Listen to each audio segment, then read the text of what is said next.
अस्सलामुअलैकुम, आप देख रहे हैं समा, मैं हूं रमीज अहमद और मैं हूं सिद्रा मीर। बुलेटिन का आगाज करते हैं। वजीर आजम के दो टोक ऐलान से किसी करप्ट से कोई सौदा नहीं होगा, कोई रियायत नहीं दी जाएगी, चाहे तहरीक इंसाफ का ही क्यों ना हो। हुकूमत ने एहतसाब के मामले में इम्तियाज नहीं किया। 5 माह में 3 वुज़रा ने इस्तीफा दिया, यही तब्दीली है। ये भी कहा एनआरओ देने का मतलब मुल्क से गद्दारी है। 2 एनआरओज ने चोरों को और ताकतवर बना दिया। अगर किसी के दिमाग में एनआरओ का ख्याल है तो निकाल दे। इमरान खान ने साफ बता दिया, कहा जेल से आने वाले को पीएसी का चेयरमैन बना दिया गया। एनआरओ गद्दारी होगा और हम ऐसा सोच भी नहीं सकते।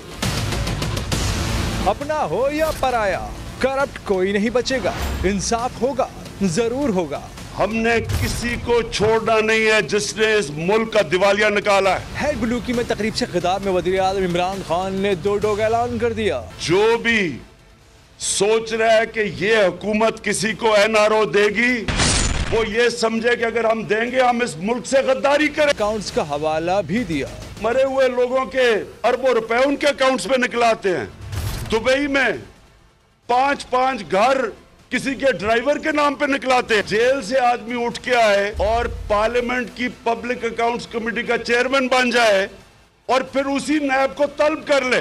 वज़ीर आज़म इमरान खान का कहना था कि ये हुकूमत बिला इम्तियाज एहतसाब कर रही है।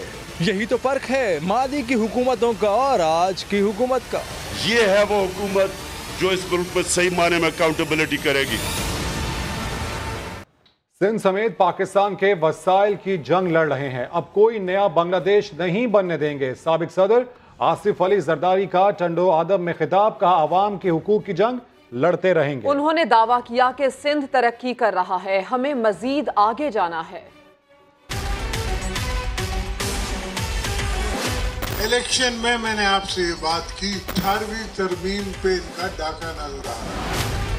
सिविल एविएशन उसको भी ले जा रहे हैं इस्लामाबाद चले। इस्लामाबाद में नए दफ्तर बनाएंगे, उसमें से कमीशनें आएंगी और ये खाएंगे। झगड़ा उनका और हमारा है, जंग उनकी हमसे हमारे वसाइलों पे है। पाकिस्तान के वसाइल, न कि सिर्फ सिंध के वसाइल। जिसे पाकिस्तान कहते हैं वो इनने नहीं बनाया, वो हमारे बुजुर्गों ने बनाया। किसी जंग लड़के हम पाकिस्तान नहीं जीते थे। पाकिस्तान कायदे आज़म मोहम्मद अली जिन्ना, उसने एडमिनिस्ट्रेटिवली डायलॉग करके पाकिस्तान लिया। अब हम कोई बांग्लादेश नहीं बनने देंगे। ये बेवकूफ़ है, इनकी टांगे वैसे ही डगमगा जाती है। इतना डरने की बात नहीं है। इनको सोच होती है अपने महलों की, अपनी चीजों की। सिंध बहुत तरक्की कर चुका है, ये हमने और बहुत आगे जाना है। अलीम खान की गिरफ्तारी का फैसला इमरान खान ने खुद किया। अगली बारी परवेज इलाही की है। लीगी रहनुमा राना सनाउल्लाह ने बड़ा दावा कर दिया। कहते हैं अगर स्पीकर पंजाब असेंबली को गिरफ्तार किया गया तो सूबाई हुकूमत नहीं रहेगी। यह भी इंकशाफ किया कि 2 दर्जन से जायद पीटीआई अरकान मुस्लिम लीग से राबते में है। वो समा से खुसूसी गुफ्तगू कर रहे थे। अलीम खान की गिरफ्तारी का फैसला इमरान खान का फैसला है। दूसरी गिरफ्तारी है वो चौधरी परवेज इलाही साहब की है। इस तरह से परवेज कटक साहब का और एक आतिफ खान साहब इनके। चौधरी परवेज इलाही साहब बड़े समझदार आदमी हैं, उनको पता है कि थोड़ी सी इनको आंखें दिखाई हैं। पहली कुर्बानी जो है ये अलीम खान की बजाय चौधरी परवेज इलाही साहब भी हो जाए। अब ये अगर सेकंड स्टेप लेते हैं चौधरी परवेज इलाही वाला, तो मेरा नहीं ख्याल कि फिर ये पंजाब में गवर्नमेंट जो है वो सस्टेन कर सके। जो सिविल इंटेलिजेंस है वो मिनिस्टर्स के फोन टैप कर रही है, वो स्पीकर असम्बली के कर रही है। इमरान खान जो है वो अपने मिनिस्टर्स को फ्री नहीं करता। अपोजिशन के 50 लोग होंगे तो फिर हुकूमत के भी तो 5 करने पड़ेंगे ना। पीटीआई के अंदर एक मायूसी का जो एलिमेंट है वो अब एहतजाज में बदल रहा है। लोगों से मेरे भी राब्ते हुए, हमजा शहबाज साहब वापस आते हैं, लोगों से वादा हुआ है कि आपके साथ हम बैठेंगे। शहबाज शरीफ को पीएसी की चेयरमैनशिप से हटाया, उसके बाद पार्लियामेंट नहीं चल सकी और ऐसे में हुकूमती रद्दअमल भी सामने आया। राना सनाउल्लाह के दावे हवा हो जाएंगे, वो हमारी फिक्र छोड़कर अपनी फिक्र करें। पीटीआई और काफ लीग के रहनुमाओं ने साफ कह दिया पंजाब हुकूमत मुद्दत पूरी करके दिखाएगी। राना सनाउल्लाह के बयान पर पीटीआई और काफ लीग का रद्द-ए-अमल। वजीर इत्तलात पंजाब फयाजुल हसन चौहान समा से गुफ्तगू में बोले, राना सना की बातें झूठ का पलंदा है। पहले तो आप अपना बताओ कि ये जो GIT बनी है उसका जो रिजल्ट आने वाला है उसका हिसाब किताब क्या है। जरा राना मशहूद साहब की जनाब राना सनाउल्लाह ने ये ड्यूटी ले ली है, झूठ बोलेगी। काफ लीग के रहनुमा तारिक बशीर चीमा ने राना सनाउल्लाह के दावे को मन घड़त करार देते हुए कहा, चौधरी परवेज इलाही गिरफ्तार होंगे, ना ही पंजाब हुकूमत को कुछ होगा। चौधरी परवेज इलाही साहब के ऊपर ऐसा कोई केस नहीं है जिसके ऊपर हमें मामूली सा भी अंदेशा हो कि वो गिरफ्तार किए जा सकते हैं।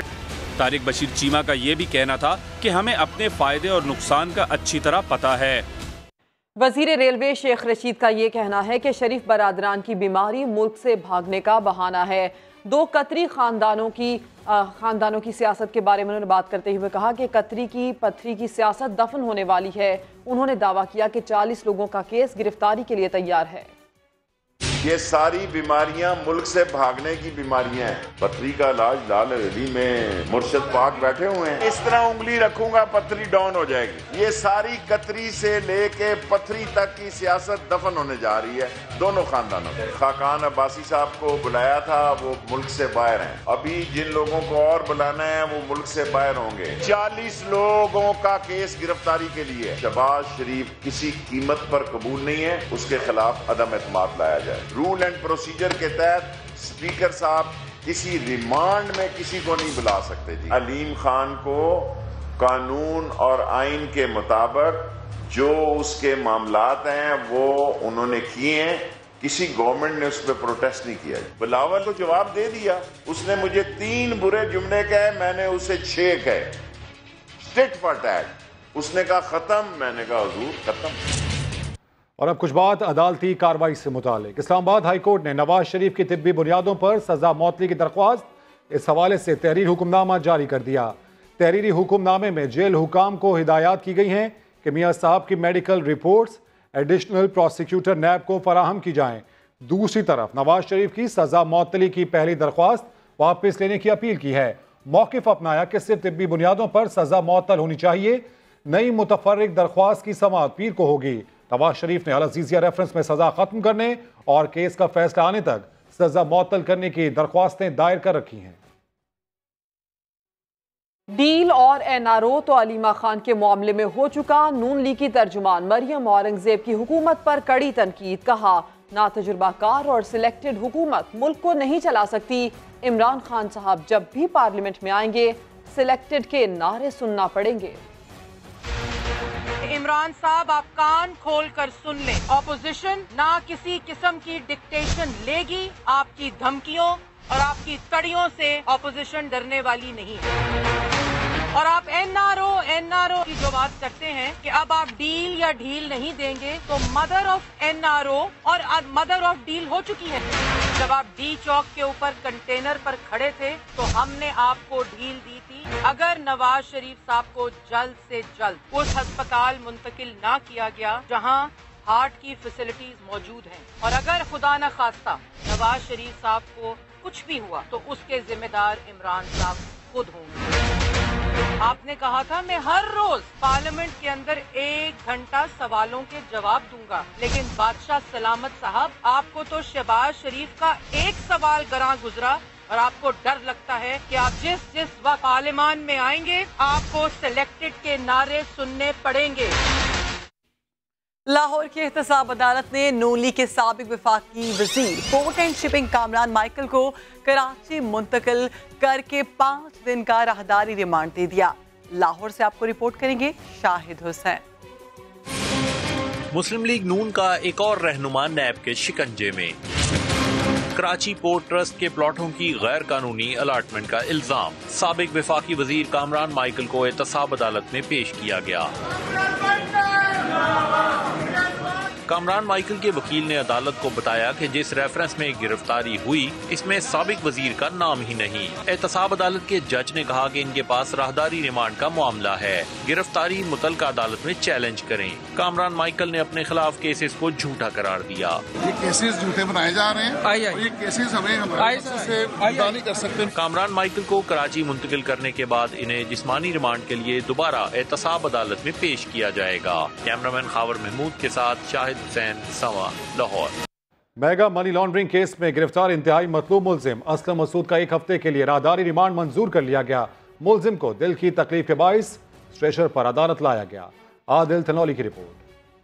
इधर गिरफ्तारी उधर बीमारी। सिंध मनी लॉन्ड्रिंग केस के अहम मुलजिम असलम मसूद के साथ भी ऐसा ही हुआ। रात FIA के मेहमान खाने में गुजारी तो दिल की तकलीफ ने आ लिया। FIA अदालत के बजाय रावलपिंडी इंस्टीट्यूट ऑफ कार्डियोलॉजी ले गई। TB मुआयने के बाद शाम गए एम्बुलेंस के जरिए अदालत लाया गया। सीनियर सिविल जज आमिर अजीज ने मुलजिम का 16 फरवरी तक राहदारी रिमांड मंजूर कर लिया। अदालत ने असलम मसूद को FIA के असिस्टेंट डायरेक्टर मोहम्मद अली अबड़ो के हवाले कर दिया। हुक्म दिया कि राहदारी रिमांड के दौरान मुलजिम को कराची की मुतल्लिका अदालत में पेश किया जाए। FIA ने असलम मसूद को गुज़श्ता रात इस्लामाबाद एयरपोर्ट से हिरासत में लिया था। मुलजिम को इंटरपोल के जरिए सऊदी अरब से इस्लामाबाद लाया गया था। ओमनी ग्रुप के chief financial officer Aslam Masood Asif Zardari के अकाउंटेंट भी रह चुके हैं। मुलजिम पर 107 जाली बैंक अकाउंट्स के जरिए 54 अरब रुपए की मनी लॉन्ड्रिंग का इल्जाम है। जराये के मुताबिक Aslam Masood money laundering case के बारे में अहम मालूमात रखते हैं। जाली बैंक अकाउंट केस में वजीर आला सिंध मुराद अली शाह ने भी सुप्रीम कोर्ट से रुजू कर लिया। नजरसानी दरखास्त दायर कर दी। आसिफ अली जरदारी ने भी नजरसानी दरखास्त की जल्द समाअत की सदा कर दी है। इस्लामाबाद से रिपोर्ट करेंगे आपको जुल्करनैन इकबाल। जाली बैंक अकाउंट्स केस। कानूनी जंग में आसिफ जरदारी, बिलावल भुट्टो, फरियाल तालपुर और ओमनी ग्रुप के मालिकान के बाद मुराद अली शाह भी मैदान में आ गए। वजीर आला सिंध की जानिब से सुप्रीम कोर्ट में नजरसानी दरखास्त दायर। मुराद अली शाह ने अपनी नजरसानी दरखास्त में मौक़िफ़ इख्तियार किया है कि GIT जाली अकाउंट ट्रांजैक्शन से उनका ताल्लुक साबित नहीं कर सकी। शुगर मिल्स को सब्सिडी की मंजूरी सिंध असम्बली ने दी। करारदाद PTI के खुरम शेर जमान ने पेश की थी। नजरसानी दरखास्त में मजीद कहा गया है कि जाली अकाउंट केस कराची से इस्लामाबाद मुंतकिल करने का कोई जवाज नहीं। मामले पर अमल दरामद बेंच तश्कील देने का भी जवाज नहीं था। 7 जनवरी के फैसले पर नजरसानी की इस्तदा। दरखास्त में वफाक, नैब और GIT को फरीक बनाया गया है। साबिक सदर आसिफ अली जरदारी ने भी नजरसानी दरखास्त की जल्द समाअत के लिए नई दरखास्त दायर कर दी। अदालत से इस्तदा की गई है कि इंसाफ के तकाजों को मद्देनजर रखते हुए नजरसानी दरखास्त 12 फरवरी को समाअत के लिए मुकर्रर की जाए। जुल्करनैन इकबाल, समा, इस्लामाबाद। डाकू था या नहीं, कराची पुलिस को 3 रोज बाद मालूम हो ही गया। भैंस कॉलोनी में UC चेयरमैन रहीम शाह के हाथों मारे जाने वाले इरशाद रांझानी का क्रिमिनल रिकॉर्ड मिल गया। साउद बिन मुर्तजा की रिपोर्ट।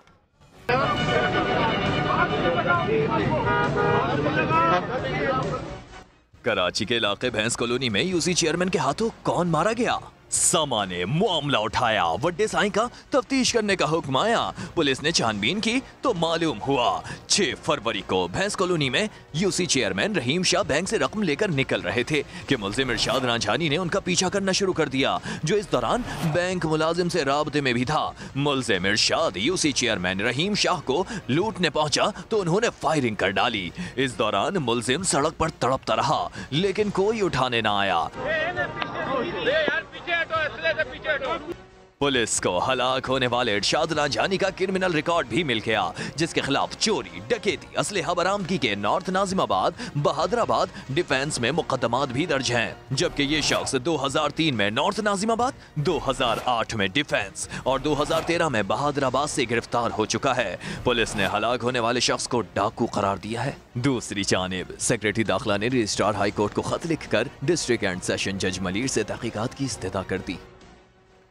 कोयटा से आपको खबर दें, जहां 2.5 साल बच्चे पर दहशतगर्दी का पर्चा 1.5 साल हो गए। मुलजिम की गिरफ्तारी के लिए छापे भी मारे गए, लेकिन गिरफ्तार नहीं हो सका। बिलाल पर इल्जाम यह है कि उसने 2017 में पुलिस पर फायरिंग की थी। इसी बारे में मजीद बात करेंगे जैनुद्दीन से। जैनुद्दीन, ये क्या मामला है? 2.5 साल के बच्चे ने कैसे फायरिंग की? जी बिल्कुल, ये तकरीबन 1.5 साल कबल जो है अक्टूबर 2017 में जो है QDA के मजिस्ट्रेट जो है सरकारी अराजी पर कब्जा खत्म कराने के लिए पहुंचे थे, तो इस दौरान पर नामालूम अफराद ने फायरिंग की थी, जिसके बाद QDA के मजिस्ट्रेट ने पुलिस में मुकदमा दर्ज कराया। तो इस मुकदमे में जो 13 माह का बच्चा था बिलाल, उसका नाम भी दर्ज किया गया, जिस पर उनकी गिरफ्तारी के लिए छापे भी मारे गए। उसके बाद वर्षा ने पुलिस के आला हुकाम से शिकायत भी की। उनका ये कहना है कि शिकायत के बावजूद बच्चे का नाम जो है ना मुकदमे से नहीं निकाला जा रहा। तमाम DIG कोयटा अब्दुर्रज़ाक चीमा का ये कहना है कि चूंकि मुकदमा जिस मजिस्ट्रेट ने दर्ज कराया था वो इस वक्त छुट्टियों पे है और मुकदमा उन्हीं की जानिब से दर्ज कराया था, उन्हीं ने नाम दिए थे और अब इस मामले की तहकीकात की जाए कि इस बच्चे मामले का नाम की तहकीकात की जाए। खबर की तफसील के लिए आपका शुक्रिया ज़ैनुद्दीन। उधर फैसलाबाद में 7 साला बच्ची को ज्यादती के बाद कत्ल कर दिया गया। बच्ची दूध लेने घर से निकली थी। गिरफ्तार मुलजिम ने सफाकियत का एतराफ कर लिया। शाहीन शहजादी की रिपोर्ट। कसूर की ज़ैनब ने नया रूप धार लिया। इस बार दरिंदगी का निशाना बनी फैसलाबाद की 7 साला राबिया। जुम्मे को घर से दूध लेने गई थी। दूध वाले ने कहा खुले पैसे नहीं और 10 रुपए लौटाने के लिए बाद में बुलाया। राबिया पैसे लेने दोबारा गई तो घर न लौटी। सुबह खाली फैक्ट्री से लाश मिली। वालिदैन पर तो गम का पहाड़ टूट पड़ा। वो तो साडा पोत सीगा, साडी बेटी भी नहीं सी, बेटा सी।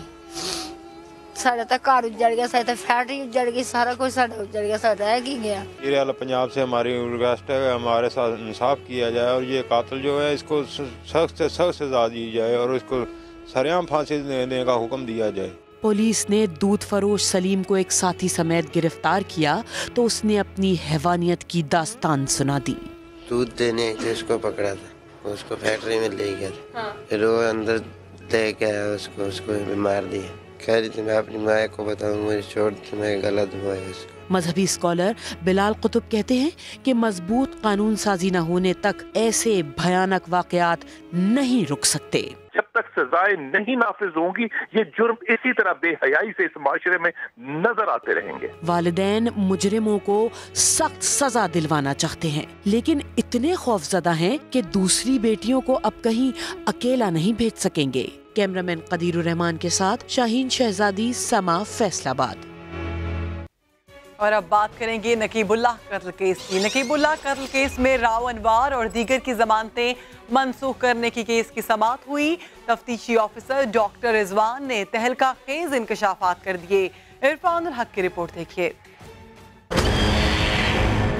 नकीब कत्ल केस। तफ्तीशी अफसर डॉक्टर रिजवान ने मरकजी मुलजिम राव अनवार समेत दीगर मुलजिमान के हवाले से तहलका खेज इंकशाफात कर डाले। सिंध हाई कोर्ट में राव अनवार और दीगर की जमानत की मनसूखी के मामले में डॉक्टर रिजवान ने बताया मुलजिमान इंतहाई शफाफ, बाअसर और ताकतवर अफसरान रहे।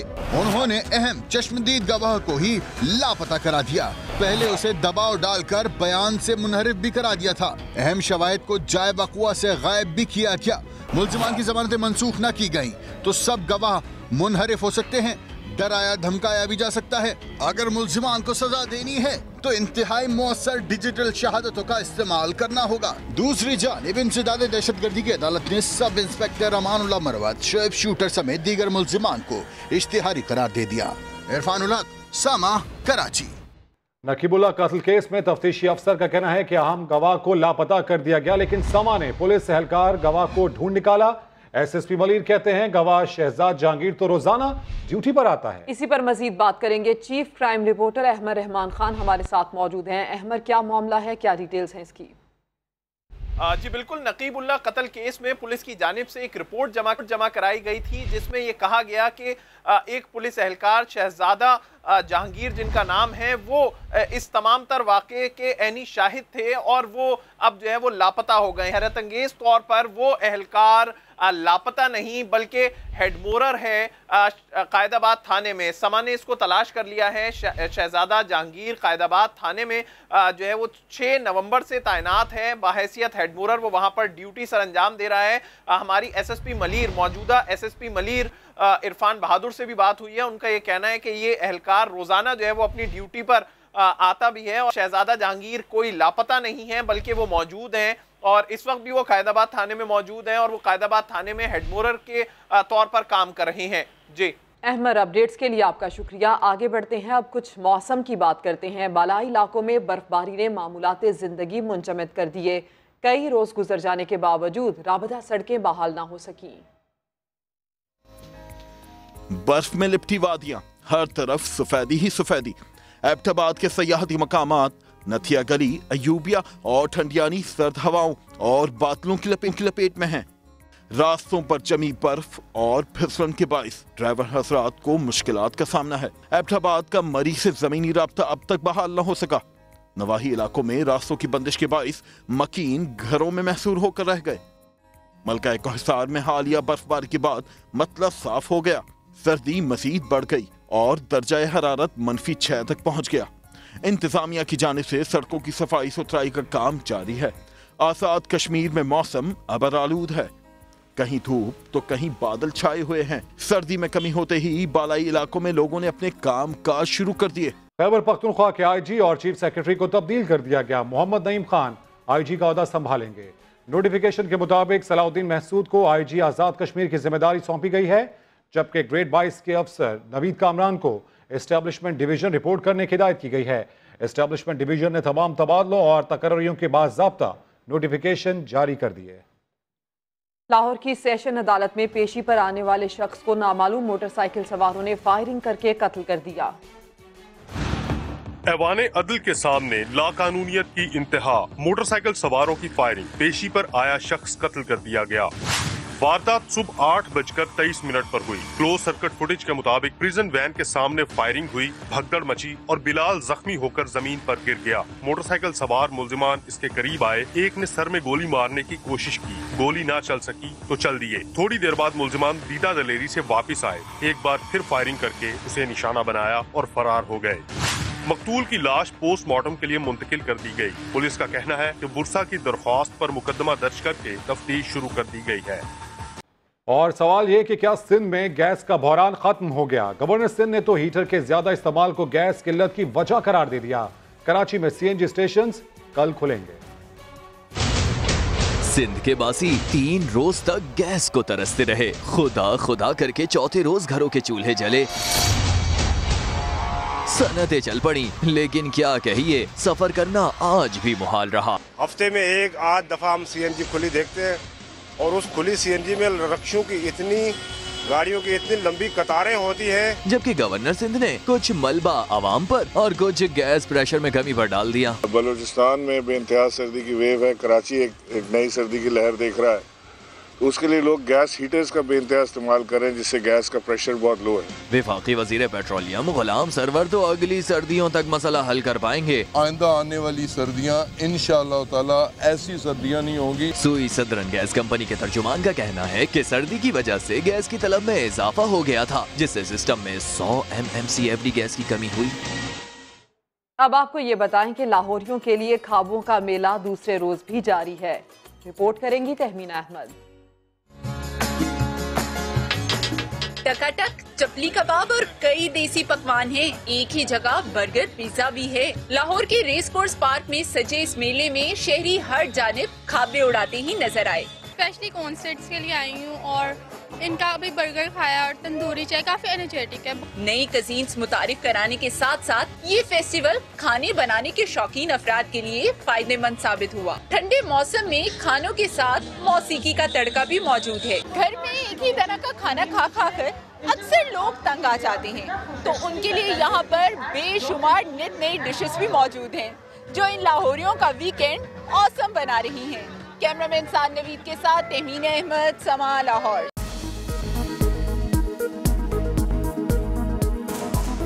Welcome back. पोलियो के खिलाफ जंग में खिलाड़ी भी मैदान में आ गए। सरफराज अहमद ने पोलियो टीम से ताउन की अपील कर दी है। शफकत अजीज की रिपोर्ट। कौमी क्रिकेट टीम के कप्तान सरफराज अहमद ने कराची में पोलियो मुहिम की 1 दिन की कप्तानी की। बच्चों को पोलियो के कतरे भी पिलाए। बात आई जूनियर सरफराज की सालगिरह की तो कहा, मेरे बेटे में तो अभी से क्रिकेट के जरासीम मौजूद हैं। अभी 2 साल का हुआ, लेकिन उसमें जरासीम जरूर है। उसमें ख्वाहिश जब वो जो वही बताएगा। आजकल का दौर आप किसी पे बच्चों पे ना वो दौर चला गया कि ये डॉक्टर बन के दिखा मुझे। अब जो बनेगा वो खुद बनेगा इंशाल्लाह। कप्तान सरफराज अहमद ने वालिदैन से अपील की कि हर बार अपने बच्चों को पोलियो के कतरे जरूर पिलाएं। कैमरामैन आसिफ इकबाल के साथ शफकत अजीज, समा, कराची। पाकिस्तान विमेन टीम ने दूसरे वनडे में वेस्ट इंडीज को 34 रन से शिकस्त दे दी। 3 मैचेस की सीरीज 1-1 से बराबर हो गई। दुबई में खेले गए दूसरे वनडे में पाकिस्तान विमेन टीम ने पहले खेलते हुए 240 रन स्कोर किए ओपनर सिद्रा अमीन ने शानदार बैटिंग करते हुए 96 रन बनाए। निदा डार ने 81 रन की इनिंग्स खेली। हदफ के ताकुब में वेस्ट इंडियन टीम 206 रन बना सकी। डयाना बेग ने 4, सना मीर ने 3 और निशा सिंधु ने 2 विकेटें हासिल की। सीरीज का फैसला कुन वनडे 11 फरवरी को खेला जाएगा। गिलगित बल्तिस्तान में लड़कियों के दरमियान फुटबॉल मुकाबलों का अहवाल देखते हैं इस रिपोर्ट में।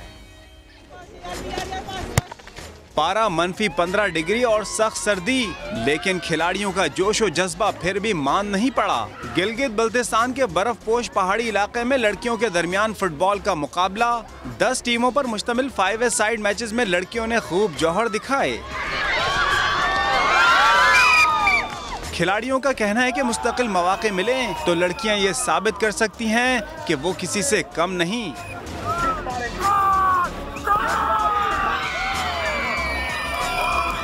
मैचेस के अख्तिताम पर फातिह टीमों में इनामात भी तकसीम किए गए।